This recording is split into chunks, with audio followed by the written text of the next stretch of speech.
I always stand there looking at people. Sorry? He will come. That's it. I always stand there looking at people, wondering whether this presence thing will work. And then I resort back to a controlling intervention and start talking. Good morning. Another announcement, I won't be doing a workshop because I'm going to Uri's. Done. I really like Uri's presentation. I'd like to focus on shame, which is such an important aspect. We're going to be talking about another aspect, a different one, which is fear, terror. So we're going to be talking, oh dear, everybody's looking really serious now, even. So I'll just tell you about my first NVR case ever. And I must make a confession, I was irresponsible because I started working with NVR without having had any training in NVR. Because I read Haim's article in 2001 in Family Process. I couldn't sleep all night. I was awake all night reading it again and again, thinking of all my cases and, oh God, yes, do you ever get that feeling, you know, that family? And yeah. So the next morning I saw this woman who'd been referred to me by social services. I need to tell you that I developed a service, a team that provided interventions for families involved with social services, you know, with local authorities.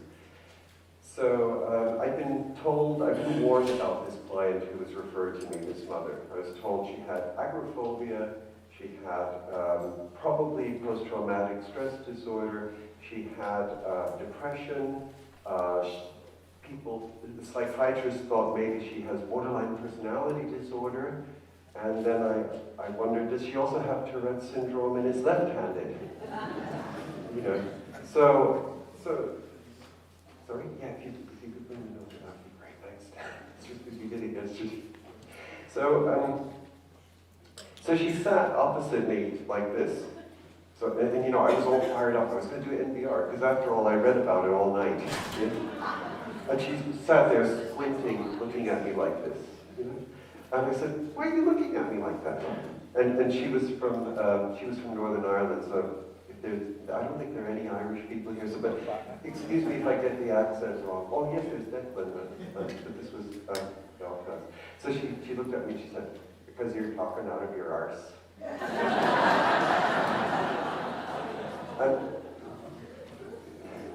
and I did wonder then, can this NVR thing work with my clients? Yeah? Have you had that? Does it work with mine? Because, yeah, I know those nice middle-class clients who've got an aggressive kid, but, you know, my clients, the single parent who's experienced abuse all her life, who's on welfare, who doesn't know how to cook. You don't have that in Sweden and Denmark, do you? No. Okay. But we do in the United Kingdom. So, and also later I started getting referrals which were sort of like, oh, Peter, I've got this family that I'd like to refer to you, but you can't do your NVR thing with them. Oh, why not? Well, because they're so isolated. Because in NVR you need a support system, don't you? That's what you said when you did that talk.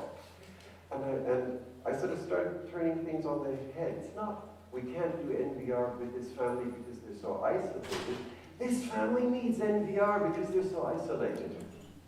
Because NVR is a treatment that helps people reconnect with people around them. And so I started talking to clients about support networks until one client said, yeah, we've got one of those too. We call it our unsupport network. You know, like Alice in Wonderland, where there are 364 unbirthdays. They have an unsupport network. So the challenge was not to find just the right therapy for these people. The challenge was to look at how can we use NVR to help these people? How can we use NVR to help people who are experiencing trauma, or who have experienced trauma? So eventually over the years, I sort of started seeing three areas. And they're just beginning to fall into place in my mind and my work, the three areas. And one area is what happens around the family. Do you remember this client, social worker, said to me she has this, that? Can you imagine the conversation between the social worker and me? It was about everything that's wrong with this mother. Now, imagine you're this mother. Put yourself in her shoes. Imagine that you've been told for most of your life that most everything is wrong with you. Right? Can you imagine that? Yeah. Imagine that when you've done certain things that you felt were right, you may have been beaten. Imagine that you have been abused in different ways. Perhaps you've been neglected at times. And then, there's a very well-meaning social worker. In the UK, we have what we call multi-agency meetings. Do you have them here too? You know, where professionals meetings, where all these professionals get together and we bring all our case files. Yeah? Like 365 things that are wrong with our clients. You know? And then you walk out of the meeting and say, that was really useful. You know, and you feel really depressed. So this was the, oh, great. So this was the kind of, now I just need to find the right, we've been having some problems with the technology here. Okay. So the wider system around the family can be troubling for the family. Yeah? So there was the very critical social worker. I think that's, I don't think that was a bad person, social worker. The social worker really meant well. That's very important. The social worker was well-intentioned. Yet, as in Uri's presentation, that was lovely the way Uri worked, described when he was thinking in pathologizing terms about the client and somehow was struggling to maintain his empathy. It's a real struggle. When you think of the social worker's caseload, social worker may be responsible for 40 cases, 50, 60 cases, and may often feel overwhelmed. And categorizing people and telling them what to do can be an easy way out. Uri mentioned another thing. Uri mentioned saving the moment, not the problem. Is that what he said? Or fixing the moment, solving the moment, not the problem. With his caseload and his pressure, the social worker wants to solve the problem, and by trying to solve the problem, he tells the mother what to do. You must do this, you must do that, you must do that. So there's a very critical, and what happens to the mother when she feels criticized in that way? Imagine this family has very high levels of arousal. There's been very much trauma. There's been very much violence in the family. Yeah? So their levels of arousal are up there most of the time. And now the mother feels criticized. Where do her levels of arousal go? They shoot up even higher. Let's imagine that the mother's ex-partner told her that he was going to tell social services how crazy she is, so they'll take her children away. And then there's the social worker saying, you really need to learn to control your child, and you need to get some mental health treatment for your depression, agoraphobia, PTSD, Tourette syndrome, left-handedness, and the brown color of your hair. So the arousal levels shoot up even further. What happens when there's conflict between the mother and the child, and the arousal levels shoot up even higher? In a traumatized mother and a traumatized child. So somehow we need to make the environment, the wider system around the family, we have to help that to become safer, emotionally safer for the mother. There's another aspect to that. The mother's ex has just come out of prison. He's been seen driving around the neighborhood, closer and closer to the house. Anybody familiar with that from their work? Or is that just in my cases? Okay. And someone's told the mother that he's been cruising around the neighborhood. So she's getting more and more anxious. So there's not only critical and prescriptive others around the family, they are also coercive and dangerous others around the family. And how do ex-partners assert their sense of entitlement to the mother, often to the children. What if when there's a crisis with the child? Well, someone's on the doorstep, knocking on the door, very hard, because the lock has been changed. Yeah. Let me in! Yeah. So these are serious issues. So that's one aspect. The other aspect that over time I began to appreciate is that what is normal in most parents is often extreme in traumatized parents when they face provocative or threatening behavior from their child. Yeah. So when some parents, many parents will be scared entering their child's room, traumatized parents may be terrified to enter their child's room. They may become dissociative, like one mother I worked with who, when her son looked at her in a certain way, she just looked at her in a certain way, she'd start rocking back and forth. And she rocked back and forth in my session when she talked about it. And I said, "Where are you?" And she said, "I'm on a desert island." Yeah? So we can't do NVR because she's traumatized. So she needs to be referred to adult mental health, right?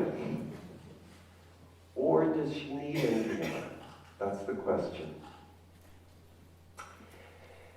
So, and you know those mothers who say, his eyes, you familiar with those? His eyes, they're like his father's eyes. And the way he talks, the way he moves, just like his father. Just like him. He's got that same devil in him. Maybe it's genetic. Yeah? Heim speaks of psychodemonization. Maybe it's genetic. It's something uncertain deep down inside of my child. And somehow it's linked to his father who is violent towards me. Okay. So the relationship between mother and son was compromised before the son was even born. Yeah? And we have to help overcome that. And there's a third aspect, which is, there's always been this either or. When I started working with NVR and Planet, which is part of England, sort of over there, people were saying, yeah, but what about the child? This is all about the parent, because all these children, they've been traumatized. So these children need therapy for their trauma and for their attachment. They've all got disorganized attachment. All kids are disorganized attachment, apart from having Tourette syndrome, ADHD, being on the autism spectrum, etc., etc., etc. You sort of think, and then you get these questions, are there outcome studies proving that NVR works for kids that are on the autism spectrum, have ADHD, brown hair, and are left-handed? Oh, and have Tourette syndrome as well. Well, it doesn't work that way. So there was this either or between the trauma of the child, the attachment difficulties of the child, the pain, the distress of the child, and the support of the parent. Well, how can we just support parents when the child is in such distress? And I remember a child psychotherapist, I'll never forget, was saying to me, I really saw her distress. I said, how did you see that? She said, well, because she wrecked my therapy room. And I said, I don't think you saw her distress. I think you saw her rage. You could not see her distress. You cannot comfort a raging child. You do not see the distress of a raging child. You see rage. And that's, to me, where the two things come together. My belief is we cannot support a traumatized child when he or she is raging so much of the time. We need to put out the fire so that we can help the child. So these are the three aspects that I've come to see as important over time. So,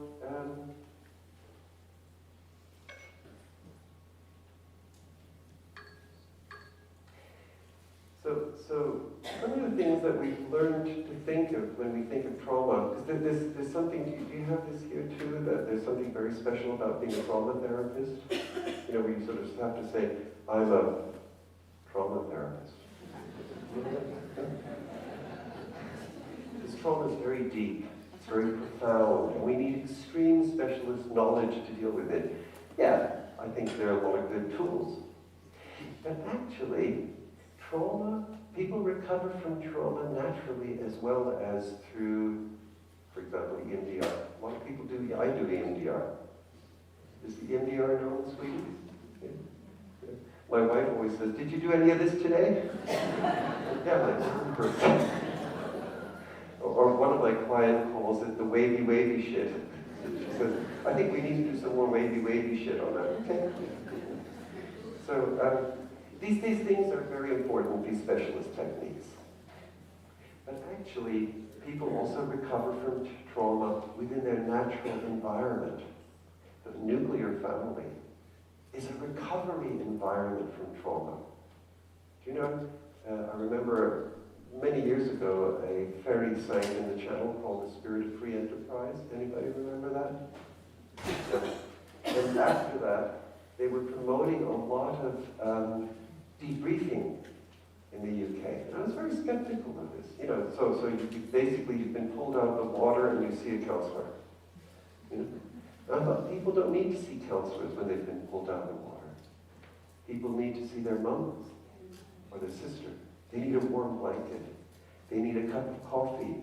And they need the prospect that life goes on, that life will return to normal. And actually, these are factors. These are resilience factors in overcoming trauma. So, we can see trauma as lying between people, and trauma recovery as lying between people. As Bateson said, the mind is not just in the individual, the mind is between people. So, it's our job to help move that forward.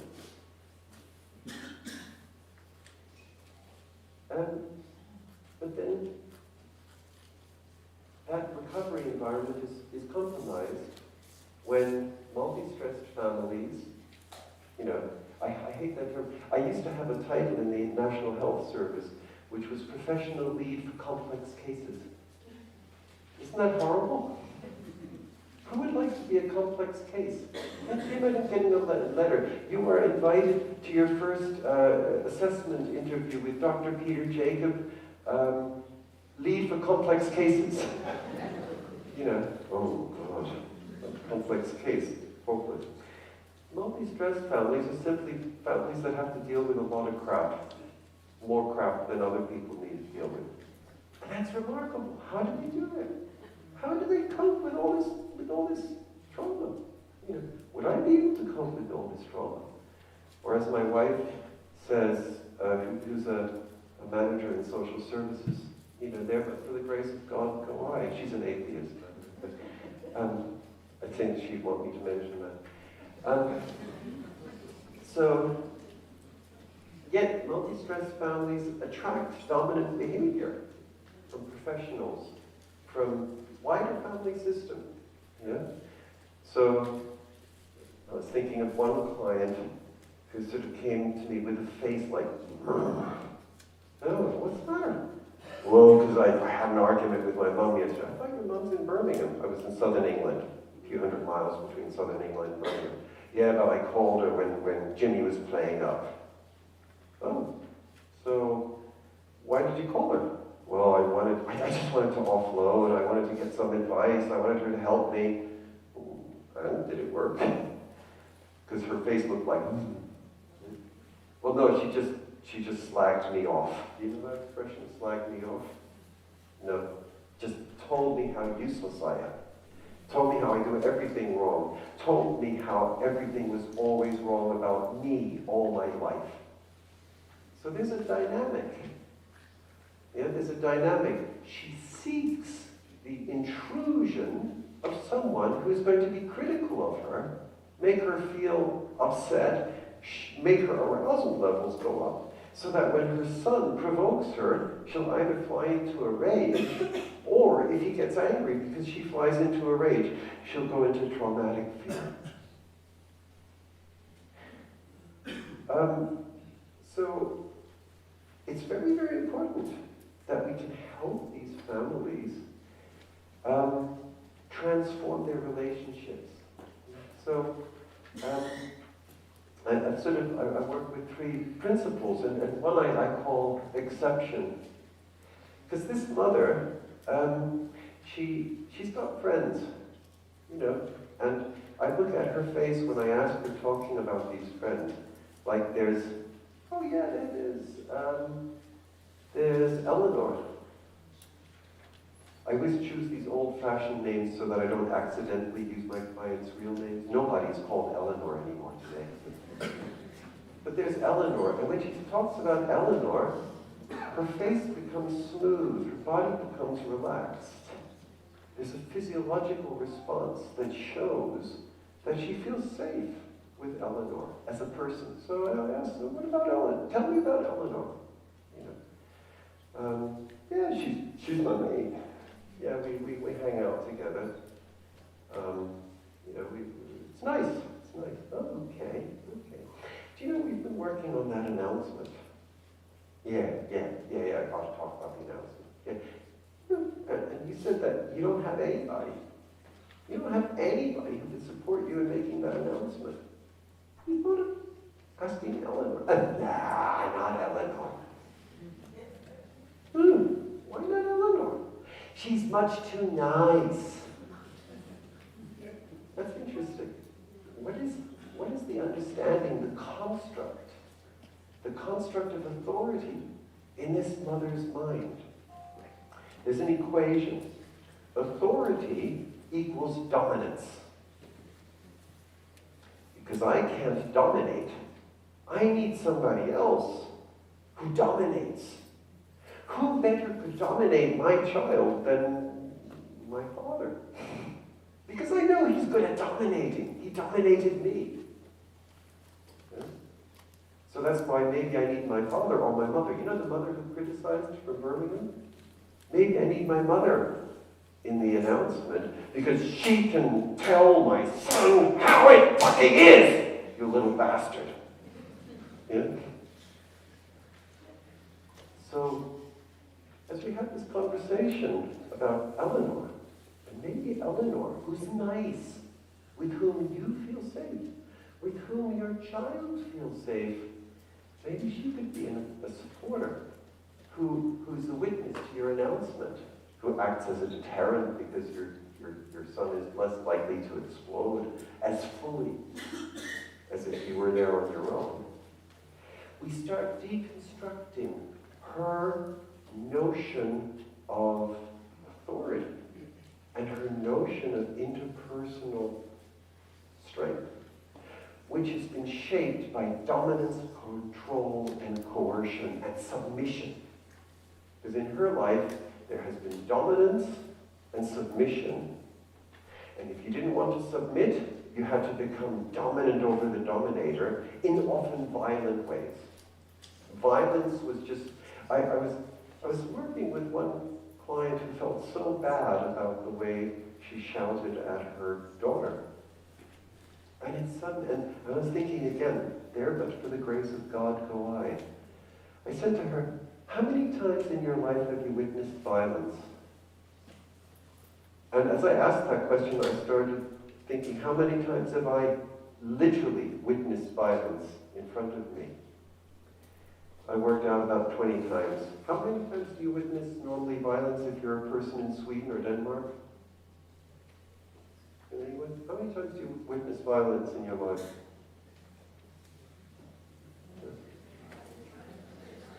How many? 5, 10 times? Okay. Any other? Once? Okay. She could not tell me how many times she'd witnessed violence, so we started averaging out. And we came to about 400 incidents of physical violence she'd witnessed, at least. And I felt that was an underestimate. So notion of strength has been associated with control through violence and submission. So by incorporating a safe other person as a supporter, we start helping her to deconstruct her notion of authority and develop a new one, a very different one. Well, one in which she can have strength and she does not have to submit to her child or anyone else, but she also does not have to become violent. So I call that the exception principle. Why? Because safe support, a safe relationship, is an exception in this woman's life to dominant and coercive relationships. Those of you who are familiar with solution-focused therapy will know that in solution-focused therapy you work with exceptions. You start talking about exceptions. You get people to talk about exceptions. You get them to talk about exceptions more. You sort of say, can you tell me more about it? The best solution-focused intervention, by the way, is tell me more about it. Tell me more about Eleanor. And finally, Eleanor comes to the therapy session. Very difficult with these families to have traditional supporters meetings, big supporters meetings, because the mother's terrified. And remember, she doesn't have anybody, remember? She's totally isolated. Well, she's not. So we have a little supporter meeting, Mom and Eleanor. Now, what is Mom's impulse? Mom's impulse is to let Eleanor tell her what she needs to do. Or her impulse is to let Eleanor take over. Familiar with that? Can you imagine that from some of your clients? Yeah. So, what's our job? Our job is to help Mom center her support needs in the conversation, in the therapeutic conversation. So, okay, here you are. Here's Eleanor. Here's an empty chair. Your son is going to sit here. Okay? He's going to sit here. You're going to make the announcement. What do you need Eleanor to do so that you will feel that you are doing this? What do you need Eleanor to do so that you will feel in touch of yourself, with yourself when you do this? So that you will feel your own strength. That's the key question, and questions around that. And Mom won't be used to talking in that way. But it's pretty good to start with Eleanor, but we can move on to what I call utilization. Let's go back to Grandmother Mabel in Birmingham. Remember Grandmother Mabel in Birmingham who shouted down the front, "Yeah, stupid fucking bitch, because you're so stupid. You ought to give him a whacking. It's your own fault." Excuse my language, by the way, I'm just quoting. You got to give him a whacking. You got to hit him. I can't do a Northern English accent. I can't do English accents at all. So it sounds different. It sounds Northern English. No, Birmingham's Midlands, so middle, in the middle. So what do we do? Do we dismiss the grandmother? And I would choose not to dismiss the grandmother because I believe that the grandmother is well-intentioned. The grandmother has grown up with the very same construction of authority, with the very same experience of violence. So of course, if I'm going to help my daughter, I'm going to tell my grandson, "And you fucking shut up, you little shit. Or I'm going to get your grandfather who's going to whip the shit out of you. Okay?" So I'm really trying to help my daughter, aren't I? I am. So it's our job as therapists to help the family appreciate the positive intentions of that person who is critical and prescriptive towards the mother, towards the child. Okay? So we develop a positive connotation.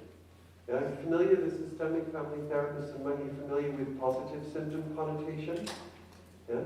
Or as my family therapy trainer used to call it, turning shit into roses. Yeah?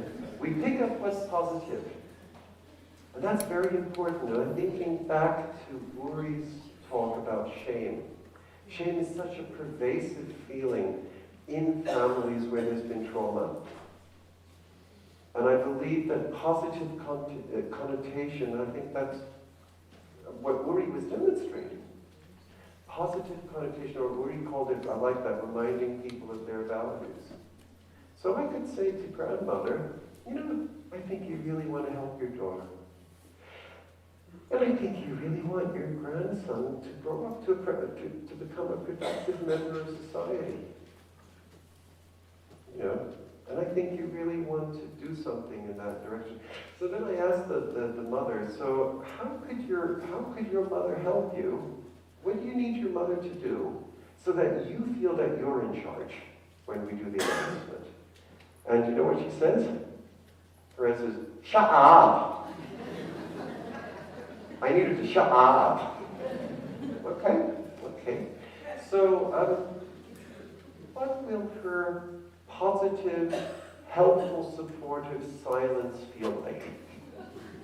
Okay, so we have to move from I need her to shut up, to stop doing something, to thinking about what do I actually want my mother to do? Okay?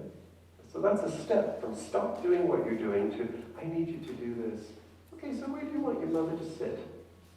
Can you show your mother? Okay. So what do you need your mother to say if your grandson provokes her? If he provokes you, what do you need her to say? So we talk about that. I remember working with one mother and a neighbor. Social services had warned me not to work with a neighbor. Don't include the neighbor in your NVR. I said, why? Oh, she's known to the local authority, the family, which is why I wanted to include her in my NVR. Because I want to know what's going on, what's the interaction between the mother. So with this neighbor, so we were talking about, okay, so Lois just said she'd like you to just sit there quietly and say, I'm helping you both. If her daughter provokes you, do you think you could do that? No. I said, oh, okay, but we just talked about de-escalation and everything. Yeah, de-escalation. That's right, yeah. Okay, so if she says, what the fuck, excuse me, I'm quoting again, is that effing bitch doing here, I'm quoting, would you be able to say, I'm just here to support you and your mother and not let her provoke you? No, none of my children ever talk to me. Okay, so maybe you can support the family in a different way. So this person may not be the best of supporters, but another person may be. So anyone who is, and that is the test really, anyone who is prepared and willing to accept the mother's own requirement for support can become a safe supporter. And they can move from the position of being a critical and prescriptive other into the position of becoming a safe supporter. Which is why I call this the utilization, because we utilize their positive intentions. And finally, we have the principle of resistance. Remember the dad who was circling around the neighborhood in his car? It was very threatening and very dangerous. We looked at how can we use NVR methods to support the family to boundary itself against the violent intrusion that so threatens it. Okay. So we've spoken about this voice of the traumatized parent. I've spoken about the parent who says, I need you to do this. This is what I want. So that I can feel my own strength, so that I can come back to myself. And thereby we help the parent no longer to delegate her authority to others. And it's our job, it's a therapist's job to open space for that in the conversation. We don't have to tell them that much. We don't have to say, well, I think you need your supporter to do this. Because then I become another prescriptive other. But I can ask, so that you find your own strength when you do this announcement, so that you don't freeze because you're terrified of your son, so that you don't fly into rage, so that you don't go off to a desert island, and so that you're just there and feel good in yourself, feel good in your body. What do you need her to do? the parent gets her voice back. And those of you who are familiar with trauma will be very familiar with voice as a metaphor and literal issue in working with trauma. Yeah, 5 minutes. I know, I've just started. I've just started. I go, okay. What would my helpful silence feel like? Okay. So I'll just rush through. I never finish. I always get waylaid. I don't know why. I'm not good on timing. But it's about helping the parent develop a new parent self. Yeah? Regaining her voice, she becomes a different self. She gets in touch. She's able to move into other states of consciousness when the social environment is compassionate and appreciative. So it is our job to help the environment around the family become compassionate and appreciative. I'm very inspired by the work of Kate Weingarten, who looks at what she calls common shock.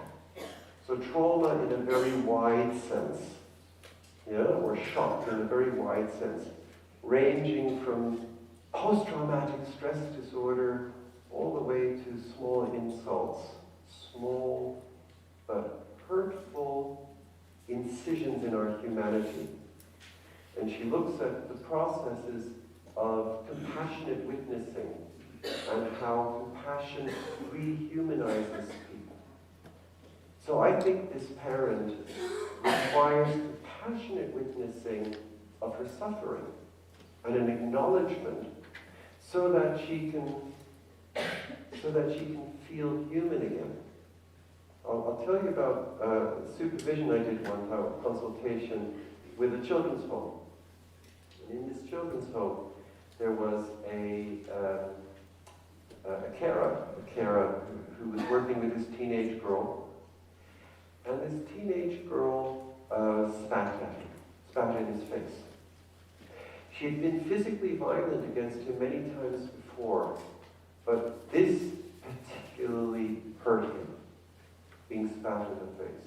And I was sitting here with him. Can you imagine sitting here with him, seeming very desperate but also very angry, and the rest of the team sitting there as if they were not quite there? You ever had that situation? It was like they were not quite there. And I had the feeling that his anger and their not quite being there had something to do with each other. And so I said, so how is it that this particularly hurt you, this being spat in the face? I'm going to remain professional. That's one of the things we say in the UK. I'm going to remain professional. It's a very high value, remaining professional. You notice anything? I said, did you look at your hands? Yeah, well, but I'm going to remain professional. And his fists were clenched. You could see the whites of his knuckles. So I said, so tell me, well, what hurt you? What hurt you here? And he told me he's a Romani. And he said, we've always been humiliated as a people, being spat at. And nobody fucking cares. Excuse me, I'm just quoting. And that nobody cares, he felt nobody in the team cared. And in the team, it was sort of like, well, he was only spat at. He wasn't punched. So what's the problem? So this conversation helped the others get in touch with their compassion for him. So this compassionate witnessing is an important step in that it rehumanizes people, and it helps people who have been traumatized feel entitled to resist being treated badly. But now, and this is the second part of my talk that I haven't got to. So I'll pull it together in one sentence. And I've seen this over and over again. As they were showing compassion and started planning how, as a team, they will respond to this girl spitting in their colleague's face. How they will show her that he is their colleague whom they really care about. And when they will show her that they also care about her, and she needs the relationship with this colleague to be as good as possible because he's her key worker and he's the only one with whom she actually gets on well enough. Yeah? You could start seeing the changes in him. So as we were planning the resistance, and he was becoming rehumanized, we were moving from compassionate witnessing to appreciative witnessing. They were developing a plan together and appreciating also how he could resist within the joint plan. You know, they planned on doing a sit-in. And appreciating him not only as someone who has suffered, which was the compassionate witnessing, but appreciating him as someone with whom they will resist together. And appreciating him as someone that also this young person needs. She needs him to be in touch with his own humanity. She needs him not to feel he is her continued victim. So, and here comes the second part of my talk. So that he can open himself for her needs. So that he can open himself for a dialogue of caring. Yeah? Where, in his imagination at least, if not in reality yet, she can actually show him where her distress lies. She can indicate some of her unmet needs. He can be receptive to those unmet needs. Those of you familiar with attachment theory will know about the process of paying attention, attuning to the child, developing empathy and compassion with the child, and then taking caring action for the child, for the young woman in this case. Of course, that is what she needs from him. And he became able to start imagining himself entering in that process. And what I've seen over and over again is that his fists became unclenched, his face became softer. We did a particular exercise that I'd like to do with you later in the workshop. We'll have to hurry up because I want to go into worries. But we did an exercise whereby I asked him to imagine that there is a dialogue between him and her around her needs, and that he is able to address her needs through the use of a reconciliation gesture, which the German colleagues in NVR speak of relational gestures, Beziehungsgesten. And I like that, but I also like reconciliation gesture because the relationships have been ruptured through violence, so I call them relational reconciliation gestures. I use both words. Yes? Beziehungsversöhnungsgesten. Okay, thank you.